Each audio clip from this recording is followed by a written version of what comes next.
on.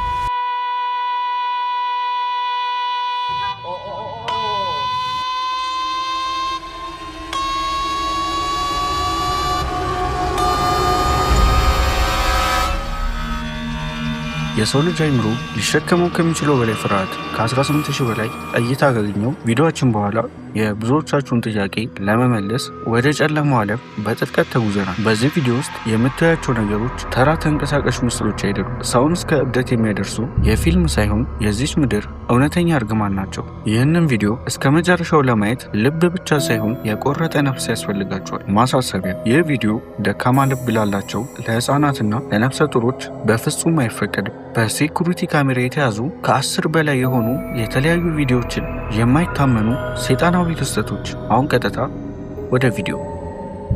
አንደኛ፣ የውሻው አንገትና የማይታየው ልጅ። ሐምሌ 2025።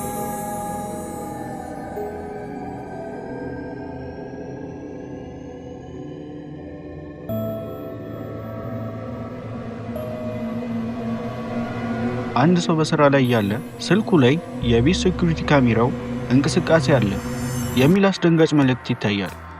ቤቱ ውስጥ ግን ማንም አልነበረም።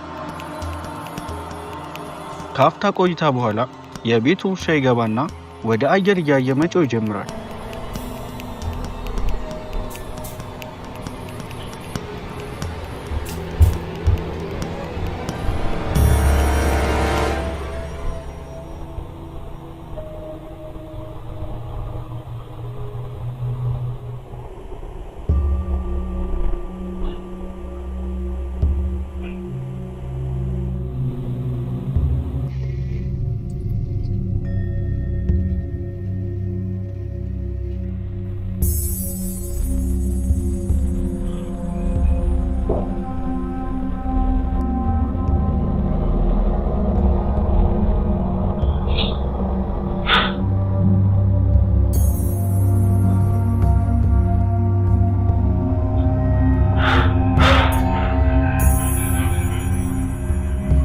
ቀጥሎ የሆነውን ተመልከቱ።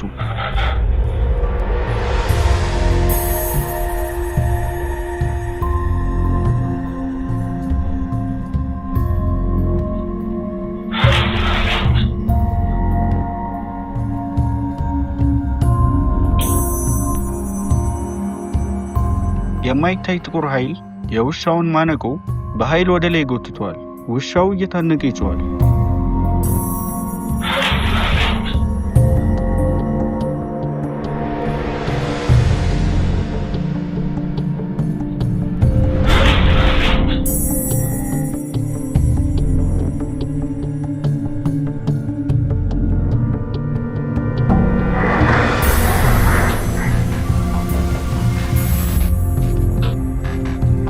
ከዚህ ክስተት በኋላ ውሻው በከባድ እንግዳ በሽታ ተመቶ ሕይወቱ አልፏል። እሱ ላይ ያረፈው ርኩስ መንፈስ አሁን የት እንዳለ ግን አይታወቅም።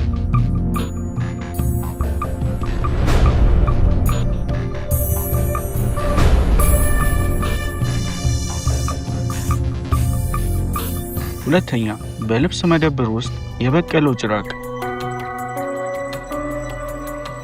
በ2014 ዓ.ም አንድ የጥበቃ ሰራተኛ ሌባ ለመያዝ የካሜራውን ስክሪን በስልኩ እየቀረጸ ነበር።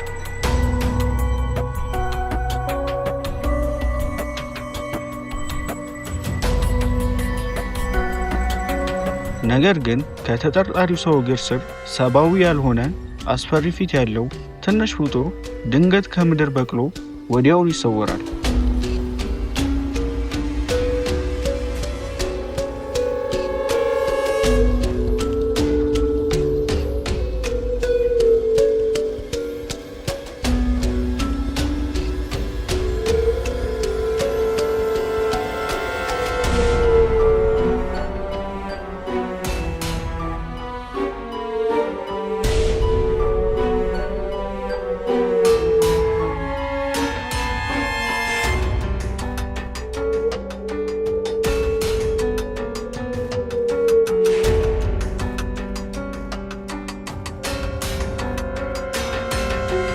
ያንን ፍጡር አይቶ የደነገጠው ጥበቃ እስከ ዛሬ ድረስ በአእምሮ ሕመም እየተሰቃየ ይገኛል።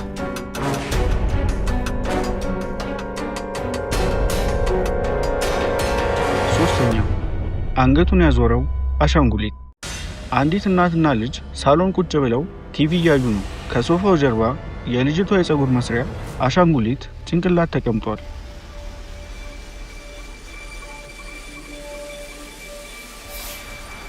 ድንገት ግን ማንም ሳይነካው ያ አሻንጉሊት ፊቱን ቀስ እያደረገ ወደ እናትና ልጅ ያዞራል።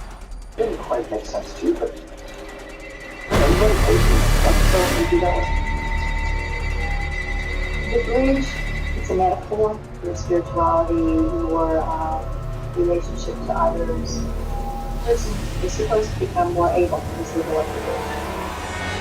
And then there are the torpedoes operating faith and faithfulness and spirituality. That's the soul of the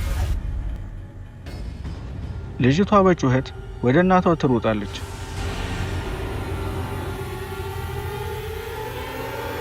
Here's clip 2. My little girl jumped off the couch, ran over to me. I'm frantically telling my husband, oh my God, she just looked at me. My daughter's covering her mouth. I'm like, oh my God. He's looking behind, there's nothing there. I'm covering my face like, oh my God, I cannot believe this happened. And now I'm gesturing at the living room camera, saying, get your phone. You've got to look at this. You've got to look at that footage. ከሶፋው ጀርባ ምንም አልነበረም። ያ አሻንጉሊት ግን በውስጡ ምን እንደያዘ እስከ ዛሬም ሚስጥር ነው።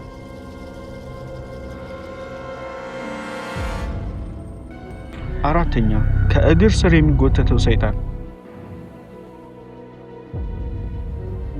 በኢንተርኔት ላይ ከ14 ሚሊዮን በላይ ሰዎችን ያስደነገጠው ቪዲዮ።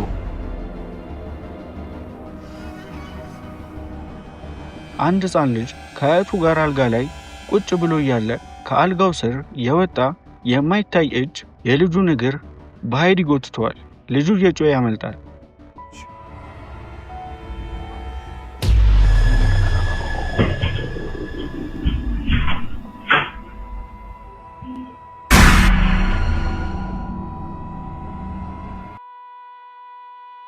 በዚህ ቤት ውስጥ የሚኖሩ ሰዎች አሁን የት እንዳሉና ጨለማው ምን እንዳደረጋቸው እስካሁን አይታወቅም።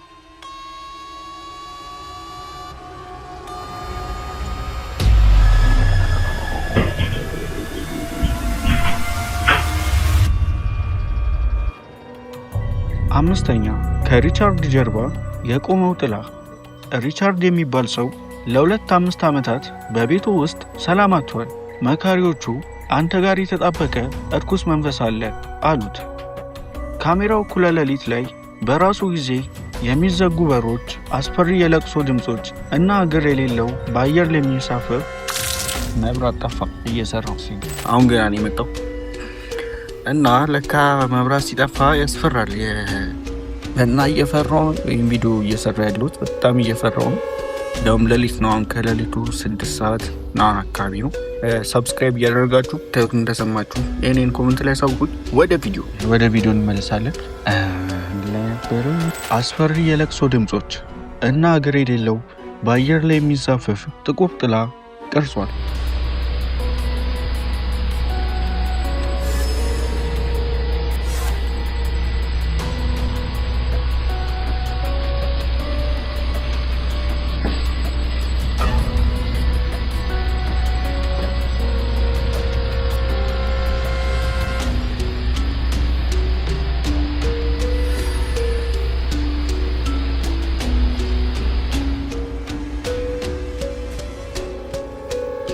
Felix.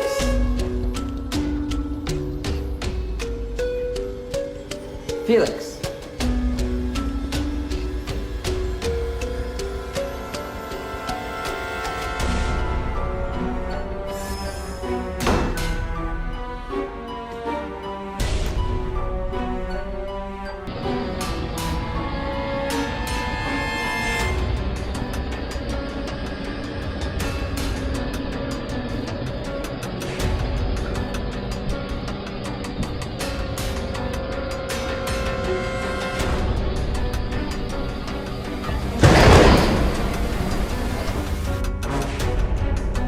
ሪቻርድ አሁንም በዚያ ቤት ውስጥ በሰዓታት መካከል እየሞተና እየኖረ ይገኛል።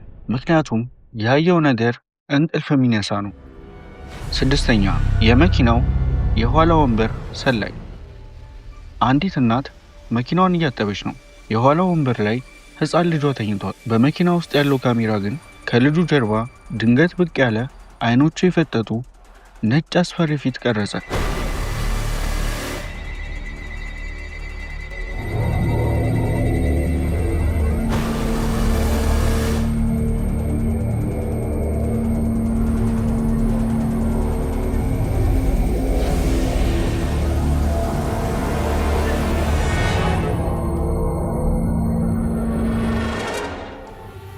እናትየው መኪናውን ብትፈትሽም ማንም አልነበረም። ያ የታየው ፊት ግን የልጁን ነፍስ እንደ ሰረቃት በኮመንት ላይ ብዙዎች ይናገራሉ።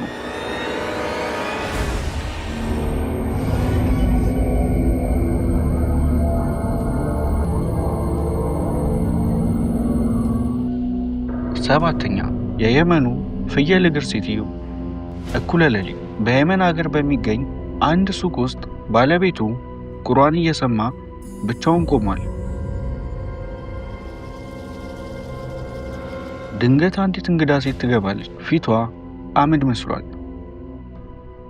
የምትጠይቀው ጥያቄ ግን ልብ ያቆማል። ማን የሞተው? ለምን ቁርአን ትሰማለህ? ስትል ትጠይቀዋለች።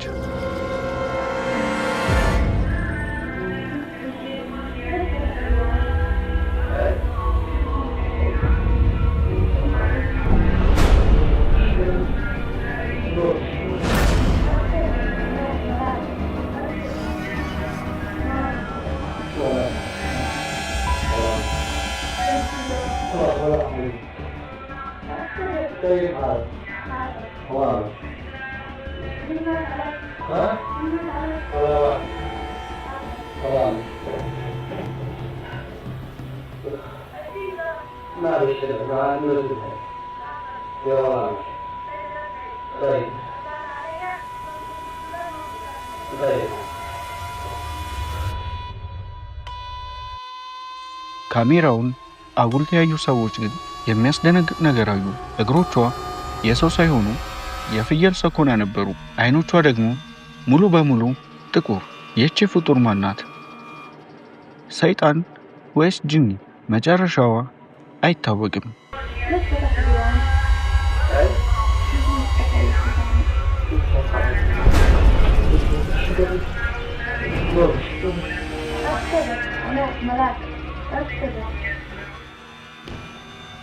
ስምንተኛ በአየር ላይ የሚራመዱ እግሮች። አንድ የጥበቃ ሰራተኛ በህንፃው አጠገብ እንግዳ ነገር አይቶ ይደበቃል። ካሜራው ግን አካል የሌላቸው ደረትና ጭንቅላት የሌላቸው በአየር ላይ ብቻ የሚራመዱ ጥንድ እግሮች ከሰማይ ወርደው ሲጠፉ ይቀርጻል።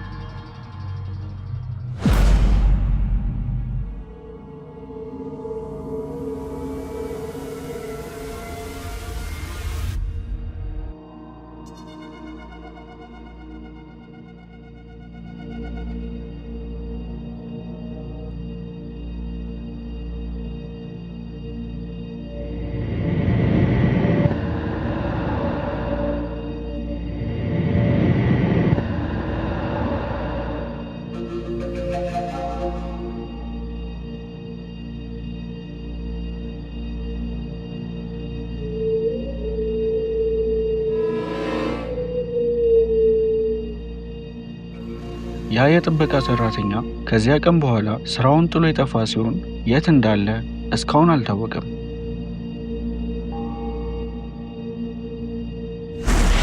ዘጠነኛ ከሰማይ የተወረወረው ብርጭቆ። አንዲት ሕፃን ልጅ ብቻዋን ስትጫወት ወደ ላይ አንጋጣ ማየት ትጀምራለች።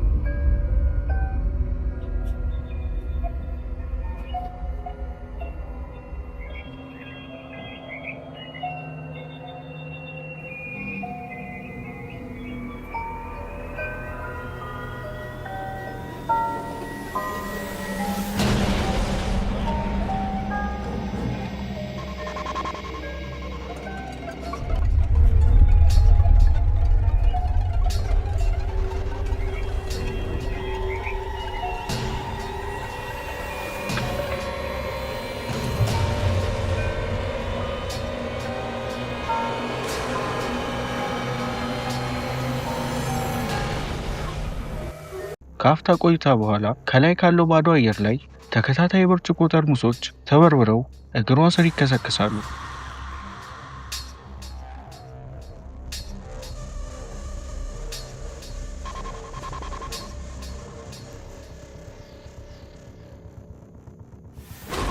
በዚያ ክፍል ጣሪያ ላይ ምንም አይነት መደርደሪያ አልነበረም።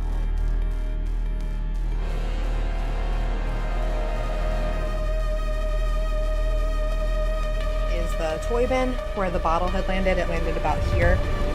There's nothing around that the bottles could have come from, especially because like they landed straight down.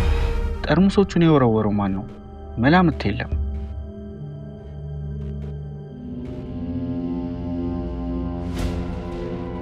አስረኛ የብራዚሏ ሴት የ7 ሰዓት ሚስጥር።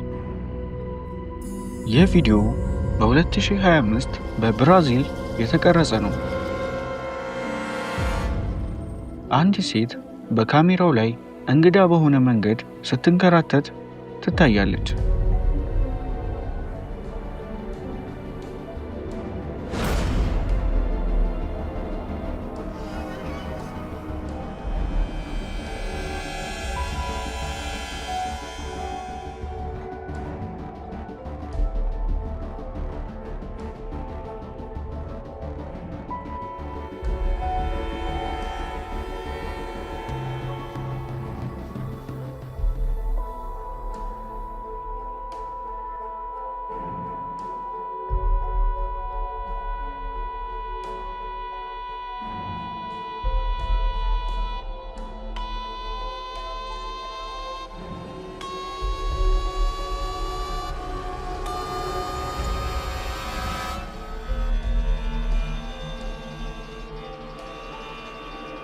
ነገር ግን አስደንጋጩ ነገር ይህ ቪዲዮ ከተቀረጸ ልክ ከ1 ሰዓት በኋላ የዚህ ሴት አስክሬን የ7 ሰዓት የመኪና መንገድ ያህል በሚርቅ ጥቅጥቅ ያለ ጫካ ውስጥ ተገኝቷል።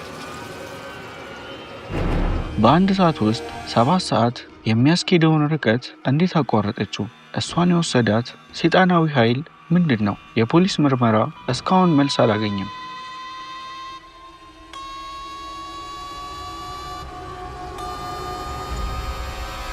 ቦነስ 11 የሞተ እጅ አሽከርካሪ። በ2024 ዓ.ም በሜክሲኮ ሀገር የተከሰተ የሞቱ ሰዎች በቁሳቁሶች ላይ ያላቸውን ቁርኝት የሚያሳይ አስፈሪ ክስተት። ይህ በቪዲዮ ላይ የምታዩት ሞተር ሳይክል ባለቤት በድንገት በሞት ከተለየ ጥቂት ቀናት ብቻ ነበር የሆናቸው። ነገር ግን እኩለ ሌሊት ላይ የቤቱ ሴኩሪቲ ካሜራ ይህንን ምስጢራዊ ነገር ቀረጸ።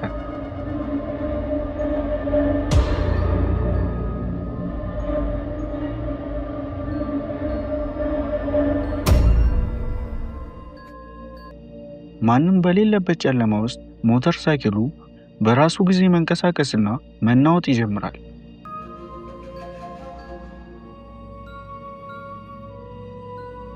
በመጨረሻም አንድ የማይታይ እጅ መሪውን አዙሮ መሬት ላይ እንደሚጥለው ሁሉ ቀስ ብሎ ይወድቃል። ብዙዎቹ የባለቤቱ መንፈስ የሚወደውን ሞተር ሊነዳው እንደመጣ ያምናሉ። የዚያ ሰው ነፍስ ግን ለምን እረፍት አጥታ እንደምትሰቃይ እስካሁን መልስ አልተገኘለትም።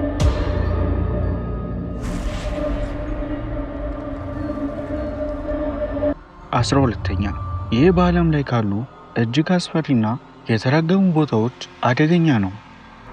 ይህ ህንፃ ቀደም ሲል ጨካኝና አታላይ በሆነ ሐሰተኛ ዶክተር እጅ በመቶዎች የሚቆጠሩ የካንሰር ህመምተኞች በአሰቃቂ ስቃይ ህይወታቸውን ያጡበት የሞት ማዕበል ነበር።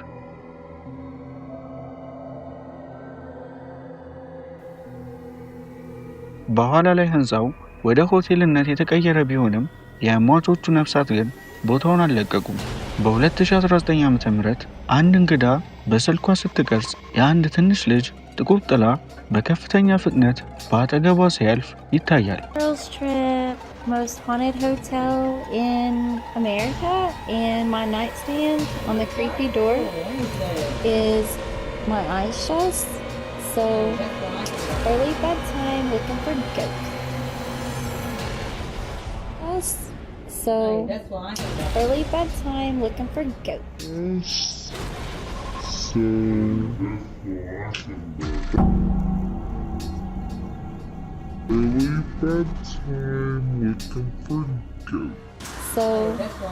early bedtime looking for good. ይህ ብቻ አይደለም። በሌላ ቪዲዮ ደግሞ ማለዳ 12 ሰዓት ላይ ባዶ በሆነው የጎረቤት በረንዳ ላይ አንዲት የሞተች ሴት የምታንጎራጉረው አስፈሪ ዘፈን ድምፅ በካሜራው ማይክሮፎን ላይ በግልጽ ተቀርጿል።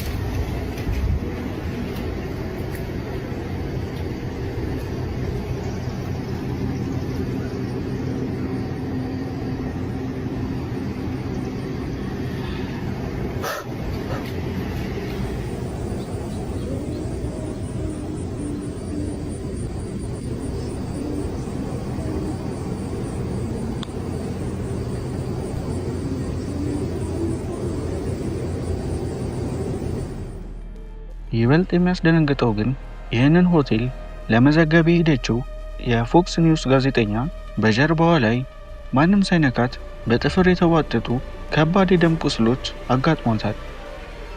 የዚህ ሆቴል እርግማን ሰዎችን እስከ እብደት የሚያደርስ ሲሆን መቼ እንደሚያበቃ እስካሁን አይታወቅም። ሰላም ውድ ተመልካቾቻችን፣ ዛሬም በአዲስ ቪዲዮ ተመልሰን መጥተናል። ባለፈው በለቀቅነው ሁለት ተከታታይ ቪዲዮ መሰረት ከ30 ሺህ ያላነሰ ተመልካች አግኝተናል። ሆኖም ግን ኮሜንት ላይ ብዙ አያስፈራም፣ ከዚህ የሚያስፈራ ቪዲዮ ስራልን ሚል ተመልክቼ ነበረ። በዚህ ኮንተንት ለመቀጠል አላሰብኩም ነበር፣ ግን ያው ኮሜንታችሁን አይቼ የቪዲዮ ፍላጎታችሁን አይቼ ለመቀጠል ወስኛለሁ። እስከ ተወሰነ ጊዜ እውነቱን ለመናገር እንደዚህ አይነት ኮንተንት ፈልጋላችሁ ብዬ አላሰብኩም ነበር። ግን እስከዛሬ ከሰራኋቸው ቪዲዮዎች ዩቲዩብ ላይ አሁን ከ7 ወር በላይ ሆኖኛል። ግን እስከዛሬ ከሰራኋቸው ቪዲዮዎች 18,000 በላይ ተመልካች ያገኘው ቪዲዮ በጣም አስፈሪ ብዬ የሰራሁት ነው። ብዙ ተመልካች አያገኝም ብዬ ነበረ። ሰው ግን ይህንን ወዶታል። ስለዚህ እዚህ ኮንተንት ላይ ትንሽ ምቆይ ይመስለኛል ፍላጎታችሁ ከሆነ እና ቪዲዮውን ትወዱታላችሁ ብዬ አስባለሁ። እንደዚህ አይነት ኮንተንት ላይ የመቀጠል እኔ ሀሳቡ የለኝም፣ ፐርሰናል ፍላጎት የለኝም። ግን ያው የእናንተ ፍላጎት ከሆነ ምንም ማድረግ አልችልም፣ እቀጥላለሁ በዚህ ቪዲዮ እስከተወሰነ ጊዜ ነው። ሌላ አይነት ኮንተንት መፈለግ ያለብኝ ይመስለኛል። አሁን ላይ ጥሩ ነገር አስተማሪ ነገር መስራት ፈልጋለሁ ለእናንተ። ግን ደግሞ በቪው ደረጃ ሲታይ ይሄ ቪዲዮ በጣም ተመልካች ይይዛል፣ ይስባል እና እስከተወሰነ ጊዜ ምናምን እቀጥላለሁ። ከዛ በኋላ ወይ እናንተም ኮንተንት የምፈልጉት አይነት ቪዲዮ ካለ ምናምን አሳውቁኝ። ያው ዩቲዩብ ቋሚ ስራ አይደለም እንደሚታወቀው፣ ቪዲዮ ኤዲተር ግን ያው ፓርት ታይም የምሰራው ስራ ስለሆነ ለእኔ እንደ መዝናኛ ነው፣ ከእናንተ ጋር ለመገናኘት ያክል ነው። ግን አሁን ላይ ደስ እያለ ኢንጆይ እያደረኩት ነው ስራውን። ወደ ዩቲዩቡ በደንብ ለመግባት ሀሳብ አለኝ። አዳዲስ ስራ ምናምን ለመምጣት እያሰብኩ ነው። ግን ዩቲዩቤ ክፍያ መጀመር አለበት። ዩቲዩብ እንዳሳየኝ ከሆነ ከ93% በላይ የሆኑ ሰዎች ሰብስክራይብ ሳያደርጉ ነው የሚመለከቱት። ይህ ደግሞ በጣም ያሳዝናል። ደክመን ነው እና ይህን ቪዲዮ የምንሰራው። እናንተ ደግሞ ልፋታችንን ክሱን ሰብስክራይብ በማድረግ የደወል ምልክቷን በመንካት ተከታይ ሁኑን። አዳዲስ ቪዲዮ በምንለቅበት ጊዜ እንዲደርሳችሁ ይሄ መሆን አለበት። አትሰስቱ፣ አያልቅበት። ሀሳባችሁ ኮሜንት ላይ አስቀምጡ። እሰራለሁ የምትፈልጉትን አይነት ኮንተንት